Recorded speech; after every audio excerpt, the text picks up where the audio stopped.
Water, or H2O, is essential for human existence, and it ought to go without saying that without clean, unpolluted water, humanity is imperiled. Yet in the 1930s, a cabal of elites, including titans of the aluminium industry and nascent nuclear industry, decided to rid themselves of the problem of disposing with the toxic substance of fluoride by lobbying for its addition to civilian drinking water. Edward Bernays, the founding father of modern propaganda, was hired to sell water fluoridation to the American people, as was Dr. Harold Hodge, who was the chief toxicologist for the Manhattan Project.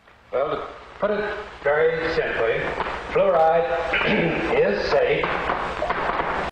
Well, there's been lots of studies, hundreds of studies, in the last 20 years, 30 years, that have shown that, well, actually, it's not safe. Last year, Calgary City Council, after coming under pressure from citizen anti-fluoride activists, voted to stop imposing the potentially harmful substance on the people of Calgary. Yet citizens in many cities throughout North America are still being forcefully medicated by unethical politicians who appear to be more influenced by vested interests than by common sense. Cities like here, Lethbridge, Alberta, where water is still fluoridated, much to the displeasure of many of its residents.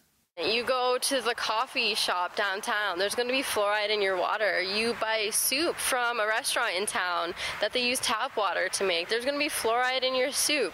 You buy anything, it's going to have fluoride in it if the town's water supply is fluorinated. It's a forced medication. You would have thought that we learned something from what happened as a result of the Nuremberg trials. I mean, I think the Nuremberg Code basically says you can't force people to take a medication. I don't really have a say in water fluoridation, and my water is fluorinated.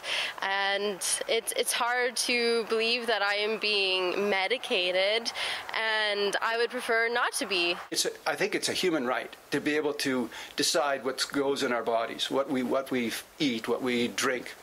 With at least 18 peer-reviewed studies demonstrating that elevated levels of fluoride exposure leads to IQ deficits in children, along with many other potential afflictions, one cannot help wondering whether those in power know that they benefit from having a dumbed-down citizenry and thus continue to pump fluoride into the public's water to foster acquiescence to their hegemony.